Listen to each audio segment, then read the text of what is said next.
Welcome, everyone. I am John Ryan of the Predictive Playbook, and I am pleased to bring you two great guests, and Barry Long, the second, and also Rudy Reyes. You may have already know them from a lot of different shows that we have appeared on, mentioning Pointsville baseball app, and we're not too far away from spring training, guys. But you know what? I am more psyched to talk about the NFL here because I cannot remember a season where so many teams, even if it's mathematically a chance to get into the playoffs, it's still there, and it keeps the fan bases engaged, and that's what the NFL was hoping for back in the mid-90s when they created this parity. The parity, however, has its costs. For example, we've had 63 different quarterbacks make a throw on the field of play this year. There's only 32 teams, by the way, so that is the downside, and the quality of the play does get diluted sometimes with these injuries. But you know what, guys?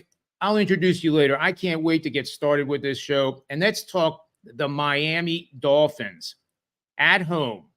As I think we all agreed on last week that we saw this kind of coming, and I give kudos out to all of us on that one. We have the Buffalo Bills on the road as a favorite against these Dolphins, who were just absolutely manhandled by Barry Long's team, the Ravens, who he accurately said is the best team. And by the way, I did a little research using the Pro Football Outsiders, DVOA, which is a very common parameter among us geeks.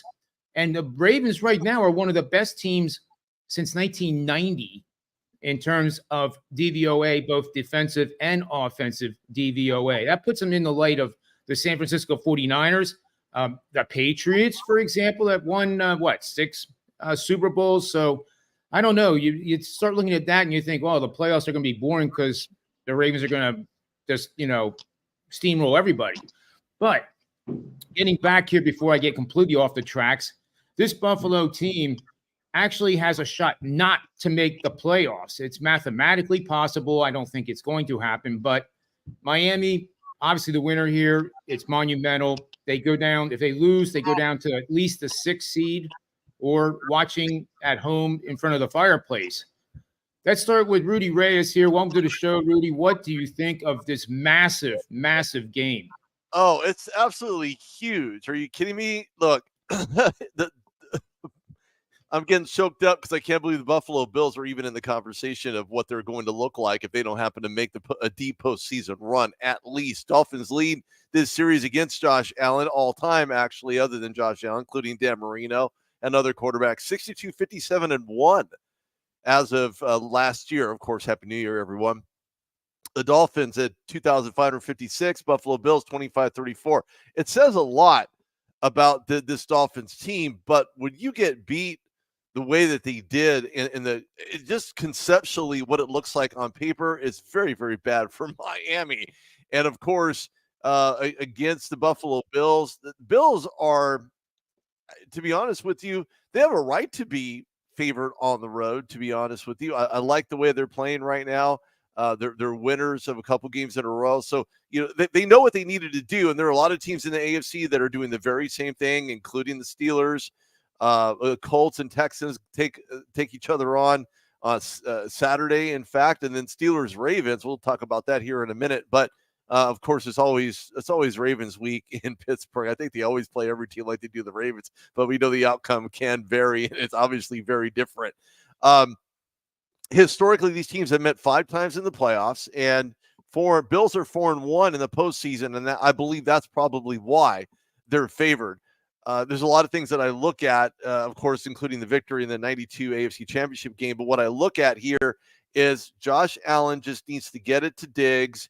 They need to play honestly, keep the defense honest, and take shots down the field as they need to. Josh Allen taking off from outside of the pocket, scrambling on the run has been something that the Dolphins have failed to do. But don't forget, these are 2 foes that know each other extremely well and play each other twice in the regular season, and this is one of those times. So, and there's no team in 25 years that has had a 3 or more game winning streak during that season to go on and win the Super Bowl. So that doesn't necessarily mean that because the Lions lost to Cowboys this past Sunday, that maybe that opens the window for either one of these teams to make a deep dive into playoffs. As I said last week, the Dallas Cowboys are certainly one of those one and done teams, despite what their record is, despite how they're playing, because we've seen them kind of fall apart at the seams. But again, when it comes to this game, Dolphins overall records 496, 398-4 with a playoff record of 20-22. So it doesn't favor them whether they're home or even if they were on the road for that matter. So this is a very important game for both teams, both in the AFC East. Both know each other extremely well, play each other annually. So this is going to be a basic nail biter down to the end. But I see Buffalo possibly getting this upset off a 3-point swing at the end of it all when it's said and done. That's awesome, Rudy. I agree with you. It's just a monumental game, and I've been riding Buffalo for about 2.5 months, thinking that they were the dark horse to wreck a lot of people's season. But let's move on here to Barry and see what his thoughts are on this matchup and who he thinks might be the team to win. And I'd like to know if any of you guys think one of these teams could win by double digits, because that helps me make a decision to go to the window with some of my pizza money, you know? Yeah, absolutely. When you look at the game that they played, obviously in week 4 earlier on in the season, we still didn't know which teams were who. And we didn't know whether or not the Dolphins were going to be the offensive juggernaut that they seem to be gelling into. And we also didn't know if the Buffalo Bills and Josh Allen were going to be able to have, consistently good season and not choke the way that they've been choking in the playoffs in the previous season. So when we looked at that game, it was like, okay, well, this is going to be a preview possibly of the AFC matchup, AFC Championship matchup, or a playoff matchup down the road. And the Bills blew the doors off the Dolphins' doors, off the Dolphins' walls. So it was like 48-20, and the Bills struggled after that matchup, and they seem to have gone on this this seesaw and this Jekyll Hyde type of season. And then we saw the Dolphins just explode offensively, and we saw them just look great and look fantastic. And we thought that the Dolphins were probably going to end up with the number 1 seed, which didn't happen. And now the Dolphins are seemingly like they're the ones struggling. And I feel like even though they got their doors blown off last week by the Baltimore Ravens 56-19, it was a demoralizing victory or a demoralizing loss. And it's kind of gonna. I feel like they're going to still be stuck in that kind of mud that they were stuck in last week. And I feel like, of course, we know they have injuries. Tyreek Hill's house just burned down. I mean, they got a lot of adversity that they're facing with right now inside of that building.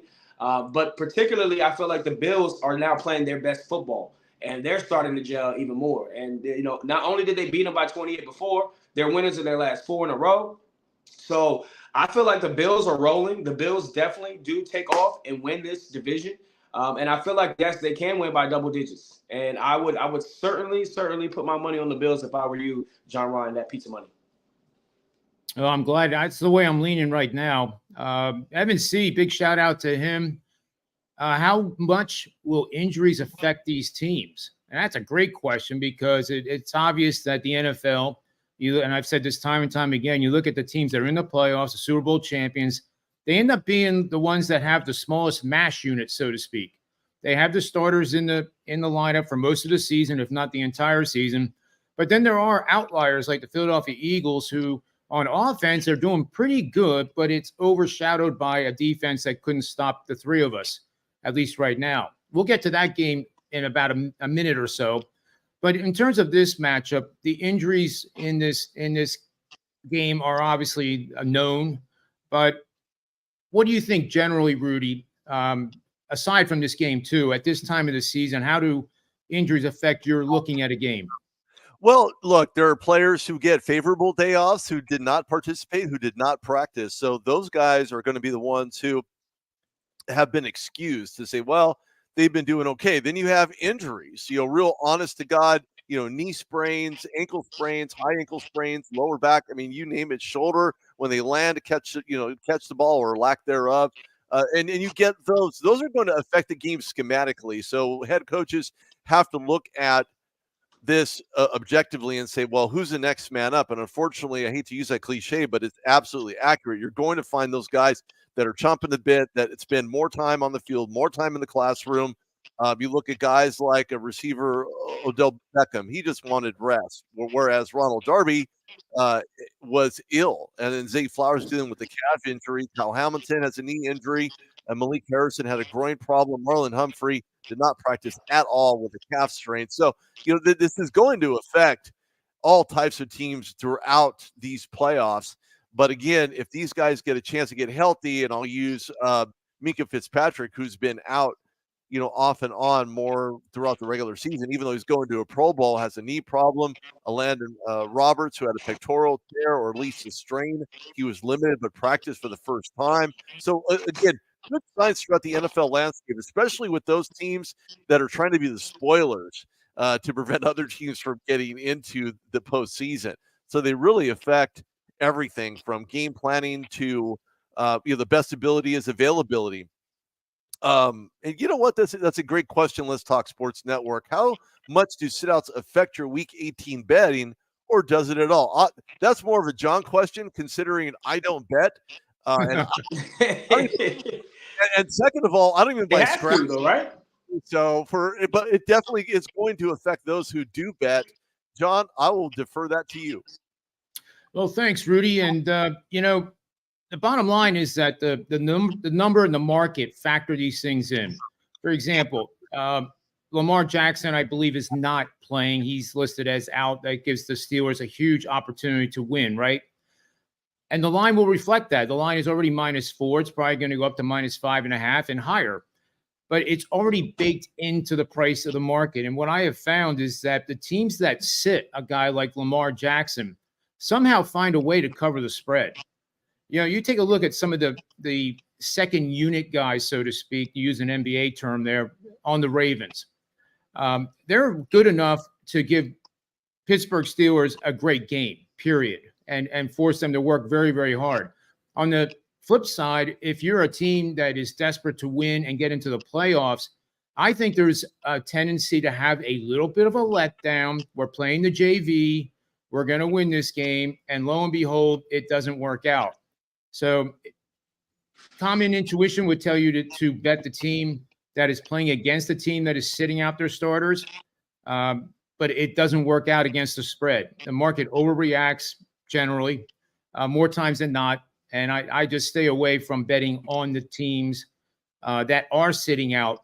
That are facing a team that's sitting out players. Barry, what do you think?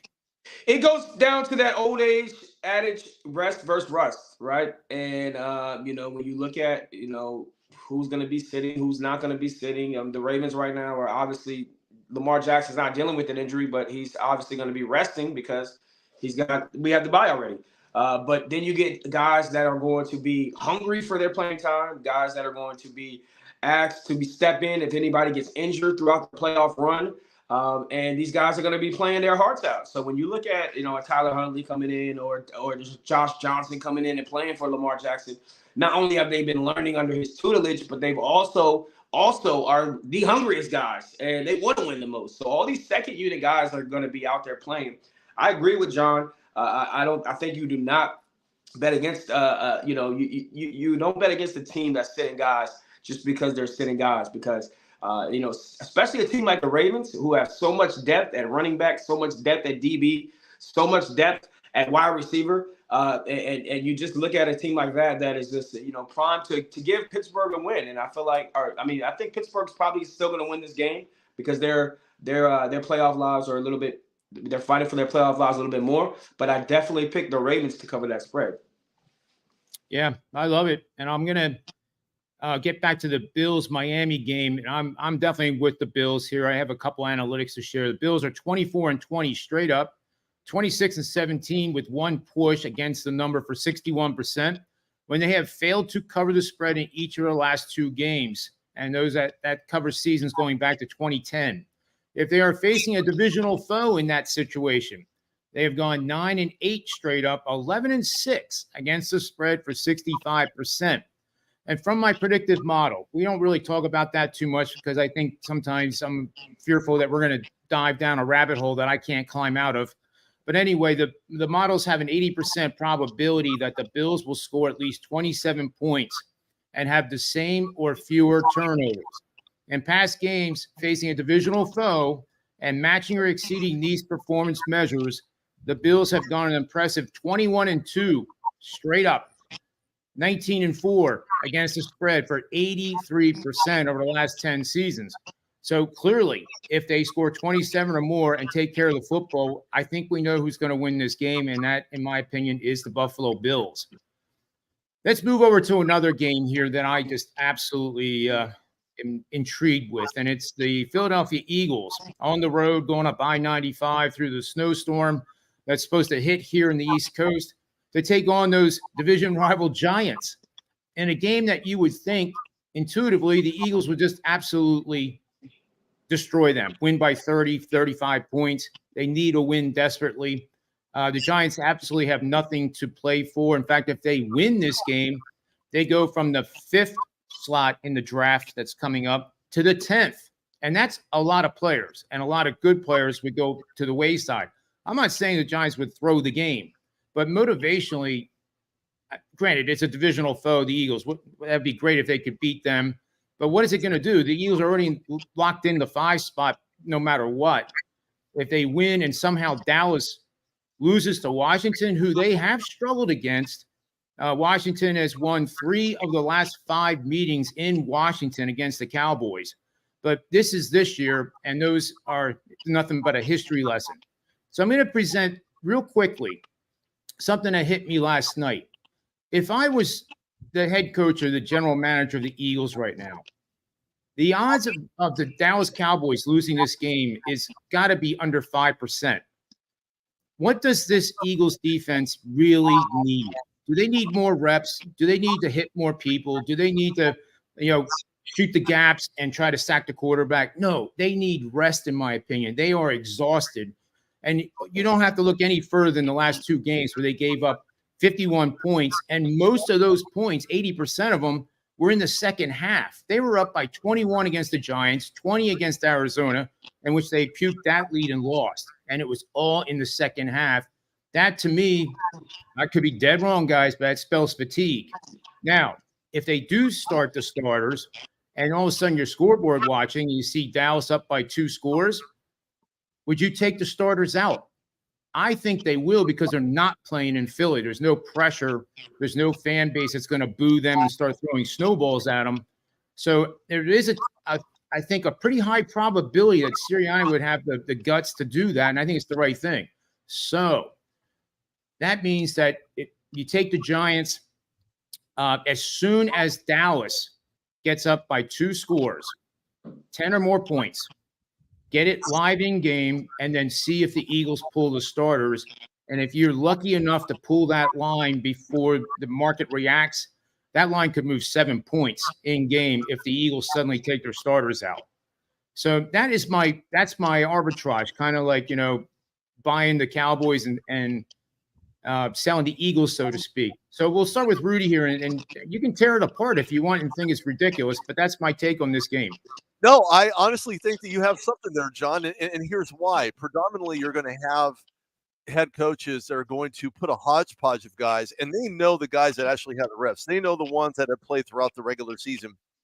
They know those guys who have stepped up and played the minimum amount of reps. So take the minimum amount of reps for all of your guys, put them together, and then put in the starters who have not played as many, or at least 50% of those snaps, and then drop in everyone else, whether it's linebackers, whether it's guards or tackles on the other side of the ball, and really create a hodgepodge of guys that you want to see more playing time from during the regular season, to see if, in fact, the Eagles do win this game, because they've struggled mightily at the hands of lesser teams.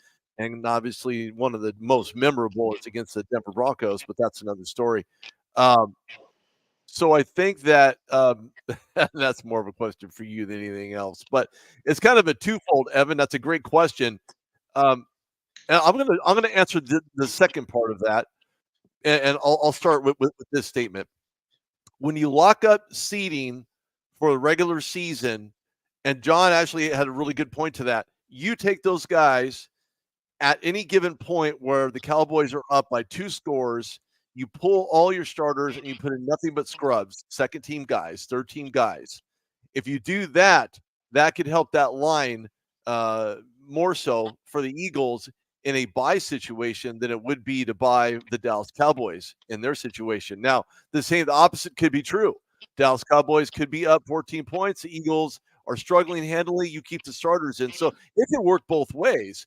But I think that the Giants have struggled against lesser teams, not to suggest that they can't win this particular game, but I mean, gosh, they've lost games they shouldn't have lost to begin with. I mean, the games you're supposed to win, you're pegged to win by everybody and their mother, including aunts, uncles, and step cousins and everything else. So, I mean, look at it like this. Let's go retro. So the 2023 NFL draft, they picked Jalen Carter. They love Georgia guys, Nolan Smith, Tyler Steen, Sidney Brown, Kelly Ringo, Tanner McKee, Moro Ojomo, and they've done relatively well throughout the regular season. Jalen Hurts with a QBR of, I don't know, give or take 60. DeAndre Swift with 5 touchdowns. A.J. Brown is just an absolute stud. And at times he disappears. And I hate to use the old cliche of grab a Gatorade or a Snickers, but when you disappear during a game, that's a problem. That's a real big problem. So if Dallas wants to find a way to win this game, if you're both teams and both sitting at 11-5, you keep your starters in until you don't need to. Yeah, I agree 100%. Barry, what do you agree? Disagree? I agree. Keep your starters in as long as you need to, but pull them as soon as you know what is exactly how the chips are going to fall. And like you said, if you already have locked up seating, what is the purpose of getting guys injured? I mean, look at what happened last week with Bradley Chubb, and he had no business being in that football game. And now you're down one of your best defensive players because you had him in the game that was obsolete. And I feel like it was week 18. Yes, you definitely are going to see guys not play if their team is already locked up the seating, and you're going to see some coaches score watching. And that's just the reality, and that's just the nature of the game. And at the same time, to answer that question, I would definitely go prop bets over as my choice for that question to answer the last question that popped up on the screen. But yeah, I definitely agree. And I think with the player props, you might look at the second tier guys, like take the backup running back, take the third string running back and bet over their rushing yards. And I would do it probably now rather than waiting for game time. I'll definitely look at that and then put it in the comments section later today or tomorrow. But one of the games from the chat room that is not on our agenda, but it is a good one and it's a big one. There's 3 teams tied in the one AFC division, the AFC South. 2 of those are Houston and the Colts, and lo and behold, they play each other. So the scheduler really had a crystal ball on this one. And Indy is now a 1.5 point underdog at home. I have about 38% of the money and tickets being bet on the Colts, so they are completely out of favor. Do you think the market's right here, Rudy, with Houston being the preferred choice and the line moving, it's moving pretty much right now. So what do you think of this game? Well, interestingly enough, C.J. Stroud must be the offensive player of the year. There's no question about it. He's played lights out every time he touches the field. He made things happen outside, being pushed in the field of play in order to make throws on the run. He's just been absolute money. And that's one of the reasons why, and I think that's where that margin is, knowing that he's going to play. And I think that's why the Indianapolis Colts are negative right now at home, not being the favorite, but to be the anti-favorite at home. Now, interestingly enough, the way a lot of these scenarios work, and you could probably put some type of numerical logistics involved in where these teams are actually going to be and why they're going to face off. Well, both 9-7.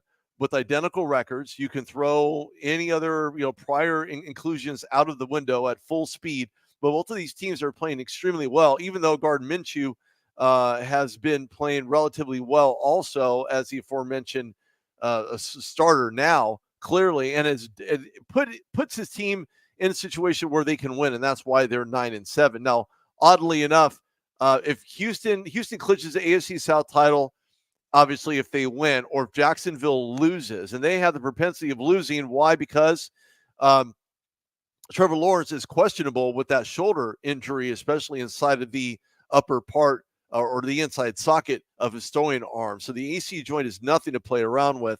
So that's going to limit him. You're going to see a lot of ETN. You're going to see a lot of little play actions, little dink and dunks. I don't know how long Trevor Lawrence can last under center with the AC joint issue.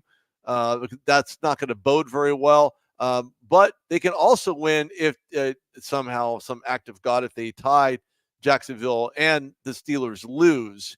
But then the opposite is true for the Indianapolis Colts. Oddly enough, the Colts can win, including if Jacksonville loses or ties. And of course, Indianapolis ties up, which I don't think that's going to happen, and Jacksonville lose, which has more of a propensity to occur than any other way. And of course, Indianapolis needs to win. And then if the Steelers lose, why? Because the Steelers own the tiebreaker against the Colts, but lost against Houston. But the problem is that the seeding prevents them from just running the mill. And we'll talk about Steelers and Ravens at some other point in this if we do it all. Awesome, Barry. The one thought I have here is I have no lean whatsoever in this matchup. Houston 9-7, the Colts 9-7. But I love live in-game betting. So if you like Houston, I think this game almost makes sense not to bet it pre-flop. And literally, you're going to be rooting for the other team to score first. There's been an extremely large number of lead changes and dogs getting out to a fast start in this year of the NFL. And it's basically been the last 3 years. Kansas City, for example, leads the league in most games played where they and the opponent had a 7-point or more lead during the game. So I think that's how I would play. And obviously, if you like the Colts, you would do the same thing. You would hope that team's going to score first in the first quarter, a touchdown, and you believe that your team's going to win. So what difference does it make if the other team scores first when you can get a much, much better price? What do you think, Barry? Absolutely. And it's something with these divisions, these southern divisions in both conferences. The NFC South is terrible and the AFC South is terrible. But what it actually makes for is an interesting race down the stretch. And that's what we certainly got right now. And this is a game that is huge, in my opinion. And I feel like I echo the sentiments that Rudy just said when in regards to C.J. Stroud being the Rookie of the Year. The only thing is that one of his primary weapons, Tank Dell, is not there anymore. And, I know that Nico Collins has been great all season. And I know that Robert Woods has been stepping up and they've gotten contributions from the running game. I just feel like this is going to come down to the wire. And, on the other side, you got Gardner Minshew. I mean, it's been the year of the backup quarterback. Gardner Minshew has been, one of the best backup quarterbacks this season that we've seen. They've got Jonathan Taylor back. I think this is going to be a dogfight. I feel like you should definitely wait to see who scores first. I agree with you right there, John. But I do like the Houston Texans. I like what D'Amico Ryans has brought to the table as far as just the energy and just the toughness.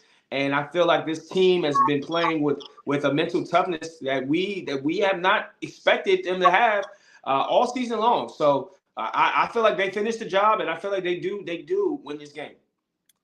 Yeah, I completely agree. Now, the big question I have for this week, and it's secondary to obviously the ones we just talked about, but do you guys think the Jacksonville Jaguars are going to make the playoffs? I don't believe so. And there's a couple reasons why. First of all, it's Trevor Lawrence and whether or not his durability will last throughout the playoffs. And sadly enough, when I look at the game plan that Doug Peterson has put behind him, it certainly has worked in his favor a good majority of the time. The problem is that sometimes he just does a little too much and tries a little too hard. And I don't mean that as any type of slight at Trevor Lawrence for his improvisational skills or his ability to get out from under center and make things happen down the field. The problem that I have is that with an injury to an AC joint in your shoulder, you're going to be very limited in regards to the types of deep, lengthy, long, arm throws 30 plus yards or more. So it's going to limit him big time. And unfortunately, if he gets hit once, if he gets hit twice, he's going to try to play through the pain. And obviously you get some Novocaine and call it a day. It's not going to be that way, especially not for a joint injury. If it was a calf or if it was some other type of lower body tear, he can probably do so much more, even if they change offensive play calling to stick him under center to just make him a pure passer without having to scramble on the run. So it could be a one and done for Jacksonville. I see that as being an actual reality. And sadly enough, I don't see them going on into the playoffs. Now, the opposite is true. If you put a very healthy, vibrant, well-rested Trevor Lawrence under center, first week, second week, third week for Jacksonville, he's going to tear you apart. The problem is that his AC joint is torn, so I think that will be the first torn up piece than anything else. Yeah, I'm with you. I'm absolutely with you.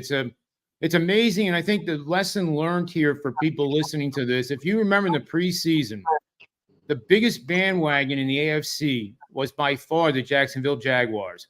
They were anointed the team that was going to beat the Kansas City Chiefs and anybody else that got in their way. And for whatever reason, we're all pretty smart people on this earth, right? We're sports lovers.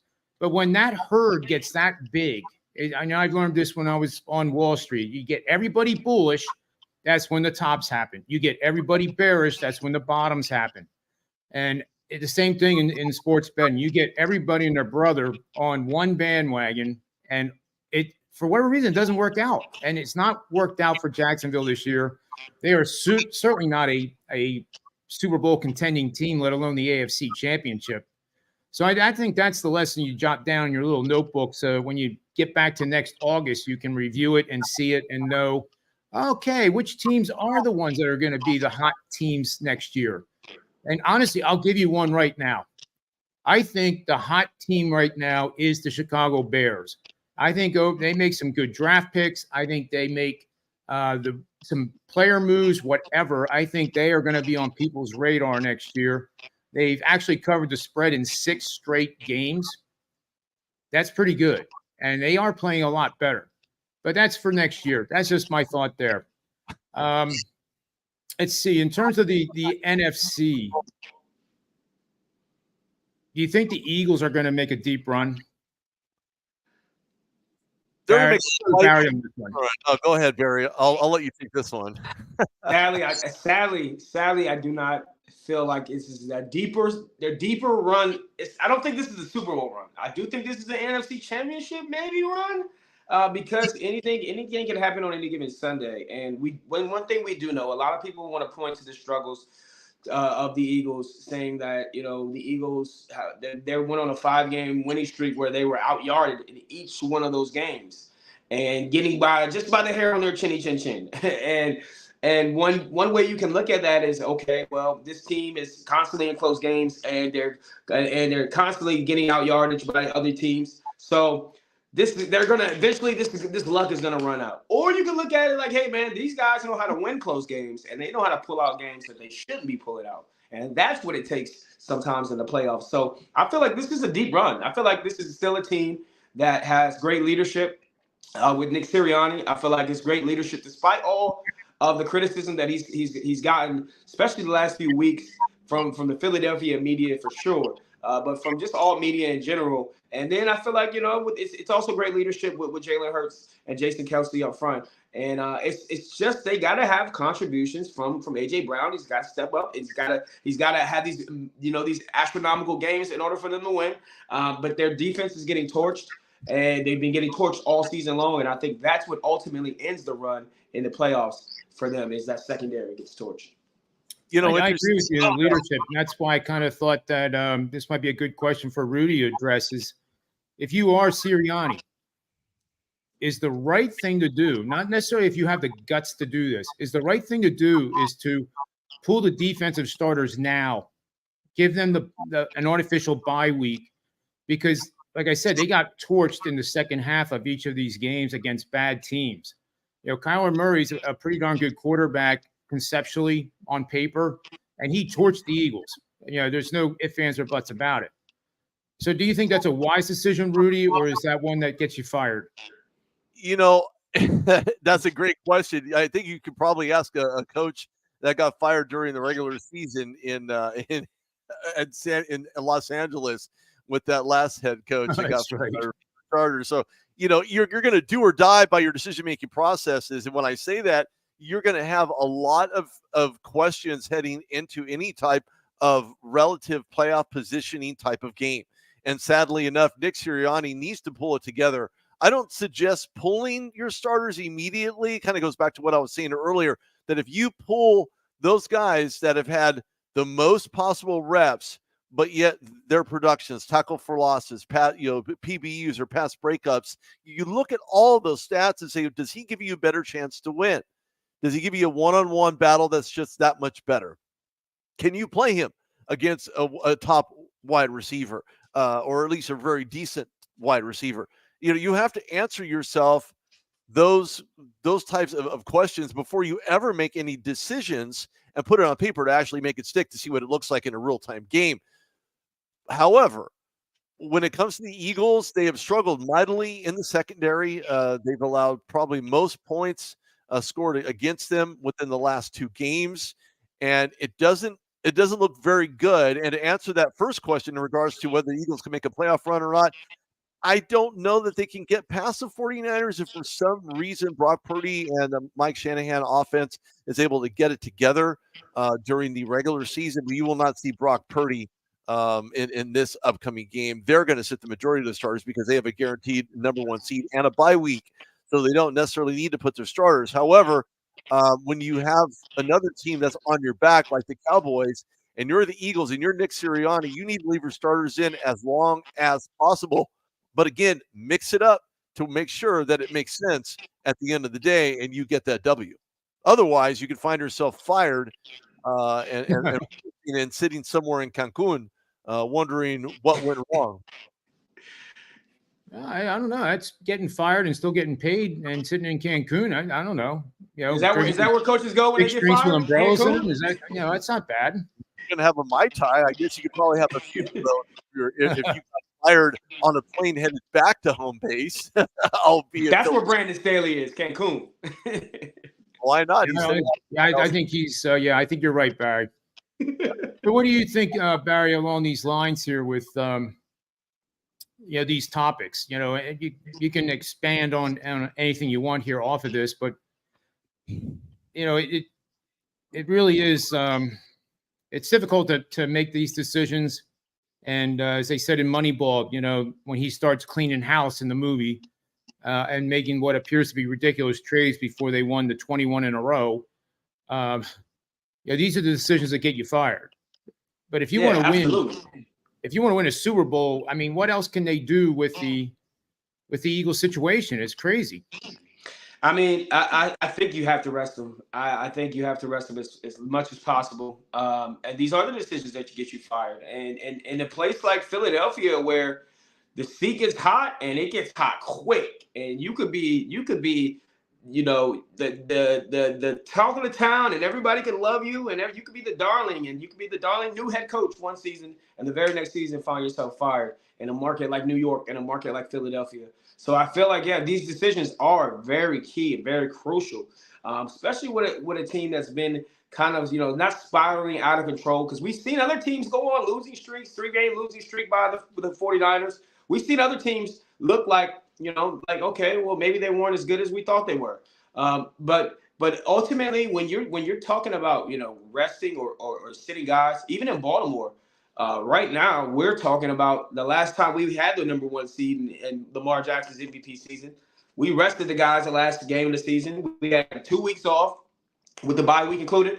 And then you look like, okay, we come out there and we look like complete boo-boo crap and wet the bed. And literally, it's the same exact scenario where we have the number 1 seed and we're deciding, okay, we're going to rest Lamar Jackson. And if the same thing that happens comes out and the Ravens look bad in the divisional round, then all of a sudden we're like, okay, well, John Harbaugh, what are you doing? What are you doing wrong? And he starts to get criticized and his seat gets a little hot. And everyone who knows in Baltimore, who's tapped in with that team, knows that this season he has, although it's been a great season and it's been one of the best football teams that we've seen Baltimore ever have, complete teams, we've also seen him have some crazy challenges that have raised some eyebrows and has made some decisions that weren't exactly John Harbaugh-ish. And so he's faced some criticism within Raiders Nation itself. But if they come out and he rests the majority of the starters and they come out and they went to bed in the first round, then all bets are off and he might be on his way out, or at least might be on a hot seat for the upcoming season. So this is make or break. This is where you get fired or where you become a legend. Yeah, it's a major pivot point, the sea change. But the one thing about being a head coach or an offensive coordinator, defensive coordinator, what have you, is that if you think to yourself, oh, my seat's not that hot, for a fact it's only a matter of time until it becomes very hot. And that's the life of an NFL coach. It's inevitable. But, they know that going into the situation. And unless you're Bill Belichick or Tomlin and some of the other great coaches like a John Harbaugh, your seat never gets hot enough to get fired. But when you're hired, you're in a situation that's extremely volatile, and you probably are going to get fired and everybody's going to hate you. But that comes with a price of getting paid $10 million a year, which I think I would do, actually. I think I would do that and have everybody hate me, except for you two guys. But anyway, last question for the show. And obviously we're looking at the Super Bowl now and the potential matchups. The thing that blows my mind is, like I told you with DVOA and a lot of my other metrics, and DVOA is obviously a borrowed one from Pro Football Outsiders, and a great one. The Baltimore Ravens are doing something that no team in the last 30 years has done for a regular season on both sides of the football. Now, the 49ers are in the top 10. They're like, I think, 9th or 10th in the last 30 years. So they're doing some pretty remarkable things too. No team in the last 25 Super Bowls has experienced a 3-game or more straight-up losing streak during the regular season. 49ers have. Eagles have. That historically eliminates them. So tell me, why is the NFC conference winner? I'm looking at the odds right now. 49ers are minus money at minus 120. It's like there's no competition in the NFC for them to worry about. The Cowboys are plus 375. Then the Eagles will be on the road for every single game, more than likely, at plus 550. And then the Lions. And I think the Lions are vastly undervalued at 8-1. But then you go to the AFC. Ravens are plus money. I mean, can somebody explain this to me, why they are not like minus 160? Plus 140. Bills, granted, they're hot, plus 375. Chiefs, plus 4. Miami is 6-1. And then Jacksonville, 14-1. Would you bet pizza money, even a piece of pepperoni on Jacksonville at 14? I certainly wouldn't. Not even a piece of cheese. We'll go around the horn here pretty quickly with this, and mention who you think are going to be in the Super Bowl, because the favorites right now are obviously the Ravens and the 49ers. And the market's telling us right now the 49ers are just going to basically destroy everybody in their wake. Rudy, what do you think? I'm going to disagree with that. Like I said, I'm not a bettor. I'm not that kind of guy. But what I'm looking at here is when you have a vast array. And we recognize how much and how hard the Baltimore Ravens played against the San Francisco 49ers and basically dismantled them in a way that no other team has done. And they're not wired to come back. I won't digress into that show. However, I will say this. You have a lot of teams that have showed nothing but girth and fluidity. And they've been playing extremely well. And other teams who just flat out have blown it. Forget wetting the bed once, wet twice in the middle of the night, whatever works for you. Regular season, losers. We talk about the losers too. Patriots are horrible at 4-12. Bengals lost out at 500. They're going to rebuild for another year. Broncos at 8-8, but despite the lack of tiebreakers, they're out of the playoffs, or at least right now, mathematically. Raiders are out of the playoffs. Chargers have been out of the playoffs since Herbert has hurt his throwing finger, as well as other injuries. And that really speaks to the lack of offensive line protection for guys like Justin Herbert.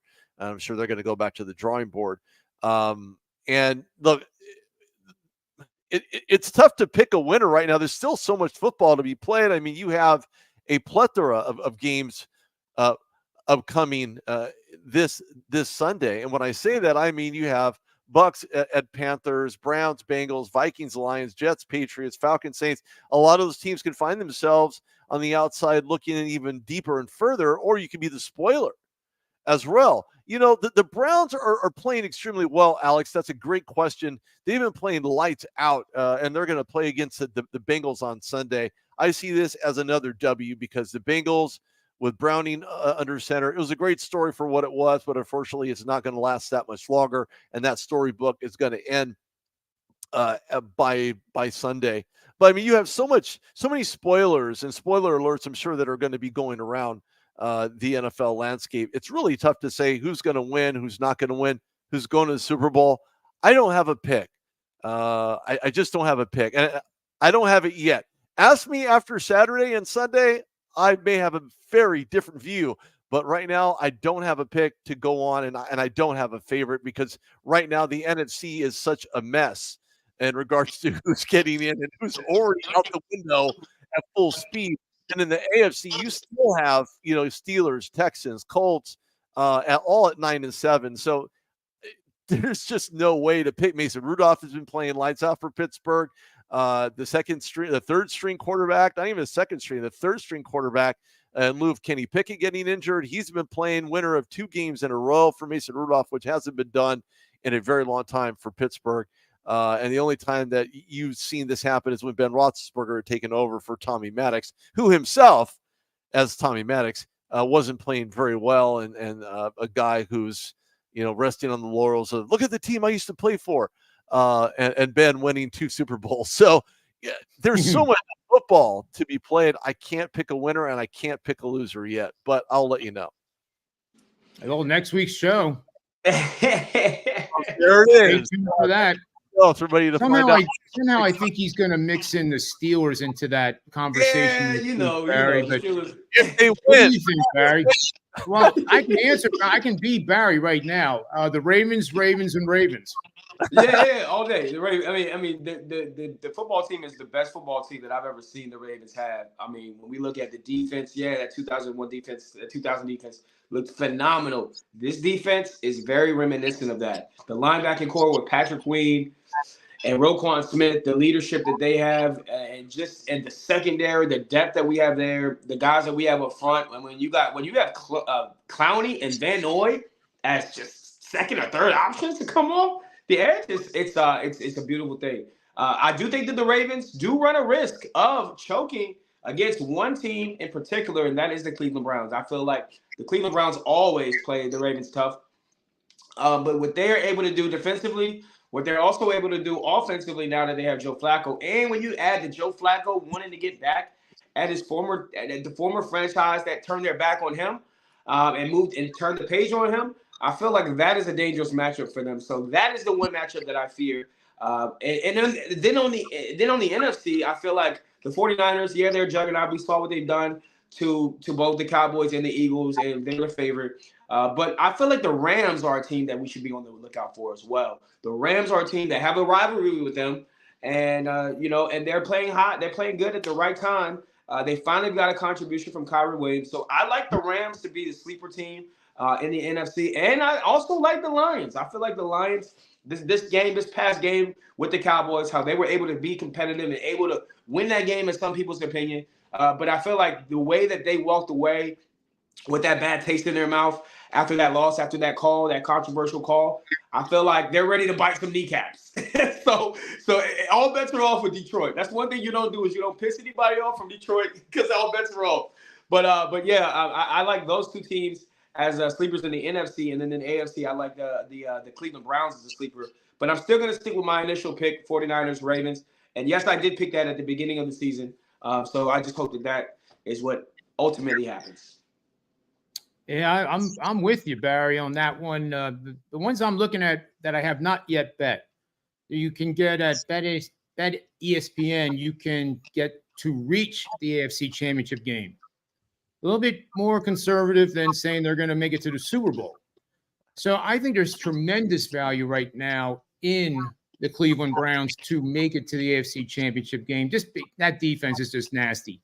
It's going to keep them in games. Who knows what happened? A turnover late, and all of a sudden the magic hits and they're there. Can they beat the Ravens? Well, they play each other a lot. They know each other, and we'll have to see. But that's plus 450. I think that's pretty good value there. And then in the NFC, the Detroit Lions plus 225 to make it, to play the 49ers and travel to San Francisco, I guess, is what the market is telling us. And why is the Tampa Bay Buccaneers 13-1 to make it to that game? I think that is a kind of a sneaky pick because it makes no sense at all. But, no. And Mayfield is at. Like Baker Mayfield You is gotta win the division first. yeah, you have to win the division before you get picked to go to the NFC Championship game.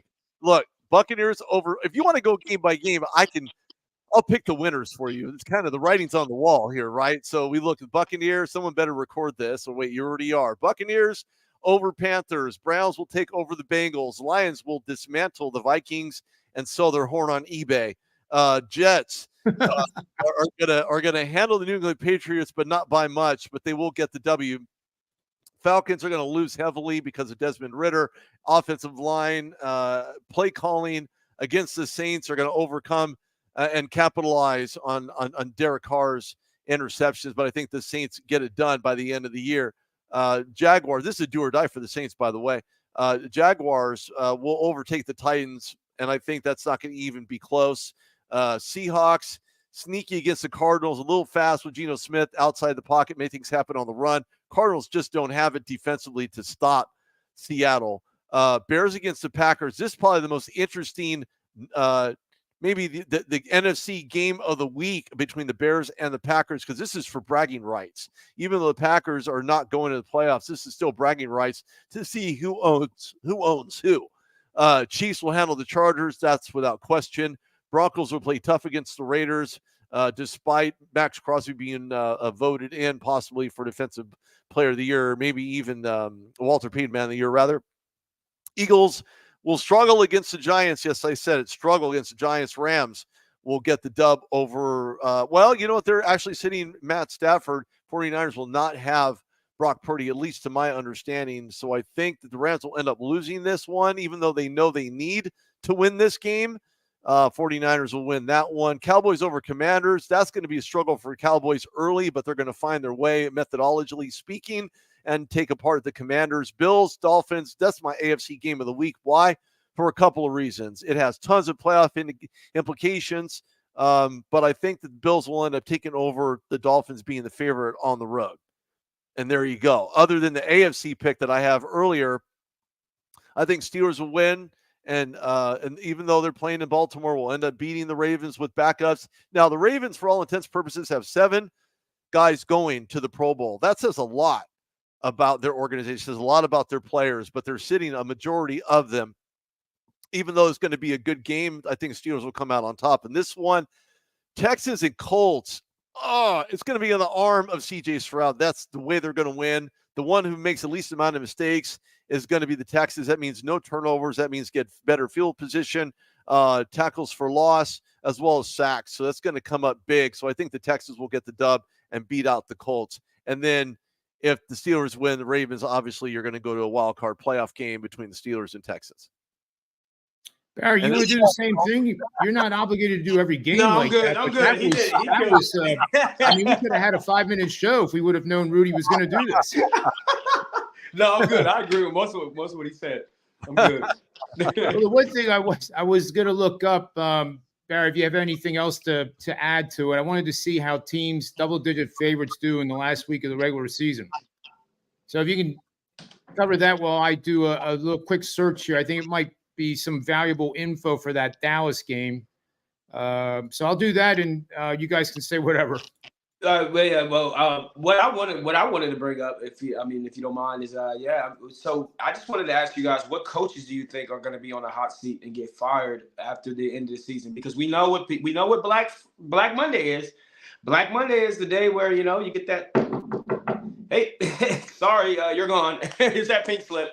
There's going to be a few coaches that are on the hot seat. Ron Rivera is the guy that there's been rumblings out of Washington. And of course, we know Eric Bieniemy is one of the guys that wants that job, that is qualified for that job as well. But he has a tremendous amount of respect for Ron Rivera.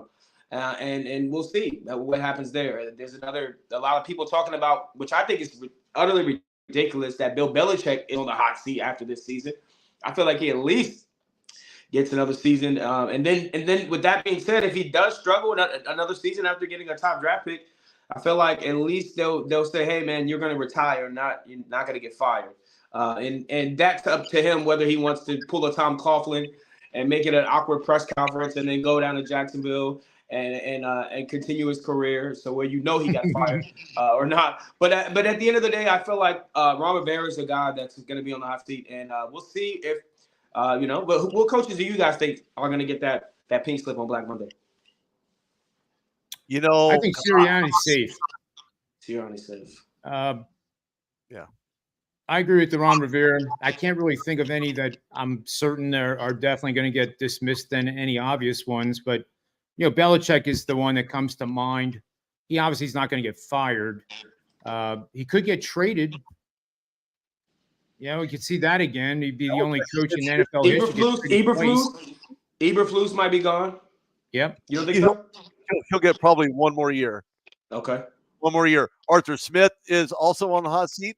Head coach for the Atlanta Falcons. Mike Zimmer, also in question as well. Just throwing that out there. Dennis Allen for the Saints.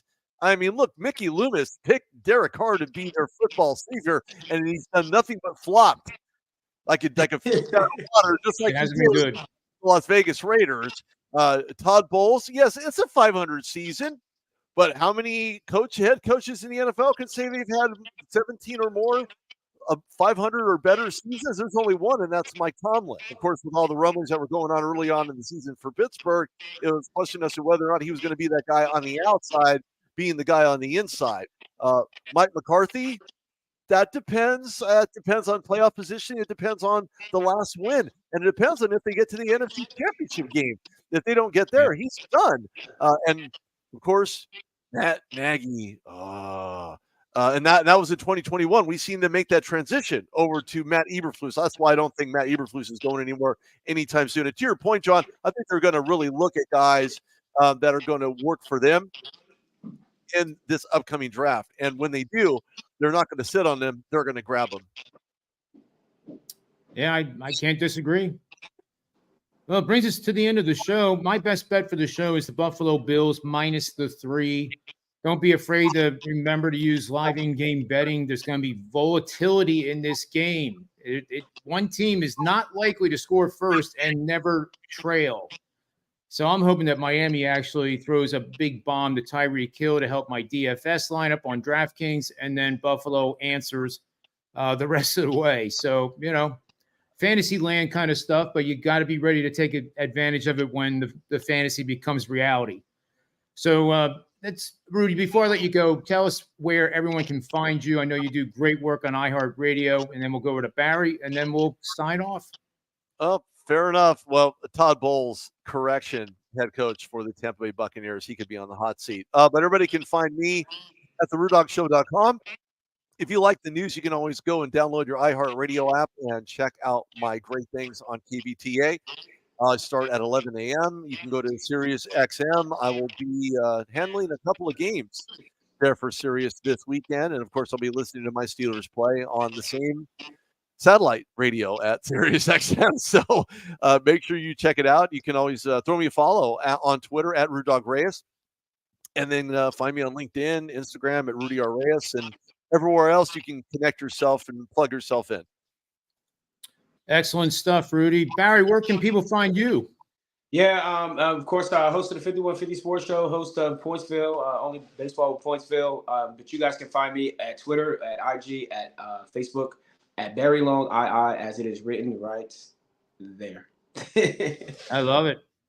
And I, of course, can be found over at the website, thepredictiveplaybook.com. I write for rotowire.com, and also at the X at John Ryan Sports and the number 1. Send me a direct message. I'm feeling still festive from the Christmas time, and I'll give out a free 8-unit pick if you just send a message and say, hello, John. So that's about it. And most of all, people, it's the beginning of the year.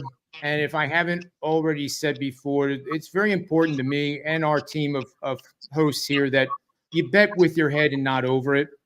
And when you do that, I'm going to make sure I wish that all the wins be yours. Thanks for watching. We'll see you next week.